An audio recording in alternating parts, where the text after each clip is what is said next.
اللہ الرحمن الرحیم۔ روز محشر کے جہاں گداس بود، اولی پرسش نماز بود۔ کل قیامت والے دن جب جان پگھل رہی ہوگی، سب سے پہلے نماز کے بارے میں سوال کیا جائے گا۔ ایک حدیث پاک کے اندر آتا ہے، حضور علیہ الصلوۃ والسلام نے ارشاد فرمایا، کل قیامت والے دن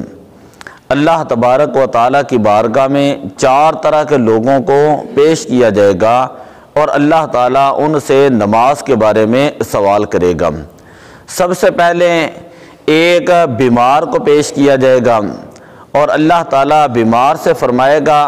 کہ تو نماز کیوں نہیں پڑھتا تھا؟ وہ بیمار عرض کرے گا کہ باری تعالیٰ بیماری کی شدت کی وجہ سے میں نماز نہیں پڑھ سکتا تھا۔ تو اللہ تبارک و تعالیٰ فرمائے گا کہ دیکھ میرے پیارے نبی حضرت ایوب علیہ الصلوۃ والسلام کی طرف کہ ان کے اوپر کتنی شدت کی بیماری آئی اور کتنی سخت ترین آزمائش آئی، لیکن اس کے باوجود جو ہے حضرت ایوب علیہ الصلوۃ والسلام نے مجھے یاد رکھا۔ دوسرے نمبر پر ایک ملازم کو بلایا جائے گا اور ملازم سے پوچھا جائے گا تو بتا نماز کیوں نہیں پڑھتا تھا؟ وہ عرض کرے گا کہ باری تعالیٰ نماز اس لیے نہیں پڑھتا تھا کہ میں مالک کی خدمت کے اندر لگا رہتا، کام کاج کے اندر لگا رہتا۔ اللہ تبارک و تعالیٰ فرمائے گا کہ دیکھ فرعون کی جو بیوی تھی آسیہ، کہ ان کے اوپر کتنے ظلم ہوئے اور کتنا انہوں نے دکھ برداشت کیا، ان کے ہاتھوں میں لوہے کی کیل ٹھونس دی جاتی، لیکن اس کے باوجود انہوں نے میری یاد کو نہیں چھوڑا تھا اور مجھے وہ سجدہ کرتی تھی۔ اسی طرح قیامت والے دن ایک بادشاہ کو بلایا جائے گا اور بادشاہ سے پوچھا جائے گا کہ تو بتا تو نماز کیوں نہیں پڑھتا تھا؟ بادشاہ اللہ کی بارگاہ میں عرض کرے گا باری تعالیٰ حکومت کی ذمہ داریوں کی وجہ سے میرے پاس وقت ہی نہیں ملتا تھا۔ تو اللہ تبارک و تعالیٰ فرمائے گا کہ دیکھ میرے پیارے نبی حضرت سلیمان علیہ السلام کی طرح کہ ان کو میں نے کتنی بادشاہت دی تھی اور کتنی ان کو طاقت اور اختیار میں نے دیا تھا، کتنی وسیع ان کو حکومت دی، ہواؤں کے اوپر حکومت، جنات کے اوپر حکومت، پرندوں کے اوپر ان کی حکومت تھی، لیکن اس کے باوجود جو ہے وہ نماز ادا کرتے تھے اور میری بارگاہ میں سجدہ کرتے تھے۔ پھر قیامت والے دن اللہ تبارک و تعالیٰ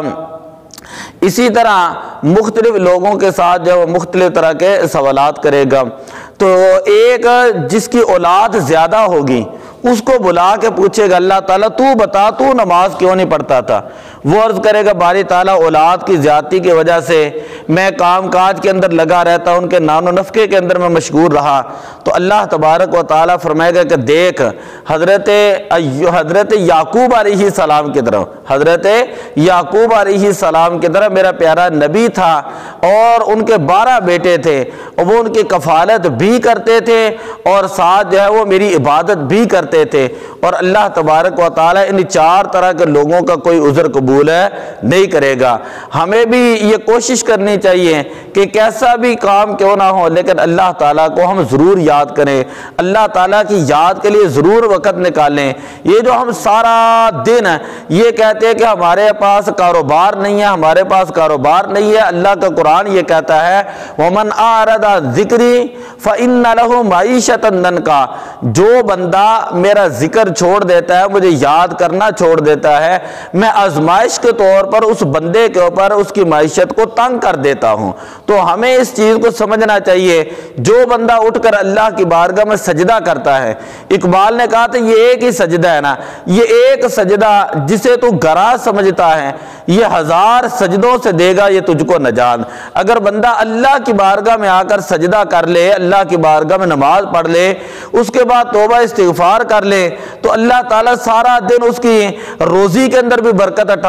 ڈال دیتا ہے۔ آخری حدیث پاک ہے، حضور علیہ الصلوۃ والسلام نے ارشاد فرمایا اللہم بارک لنا فی بکورہا، اے اللہ میری امت کے صبح کے وقت کے اندر برکتیں عطا فرما، اے اللہ میری امت کے صبح کے وقت کے اندر برکتیں ڈال دیں۔ تو اس لیے ہمیں یہ کوشش کرنی چاہیے کہ صبح کے وقت اٹھ کر اللہ کو یاد کرے، اللہ کو سجدہ کرے اور اپنے گناہوں کی معافی مانگے، دعا اللہ عمل کی توفیق عطا فرمائے۔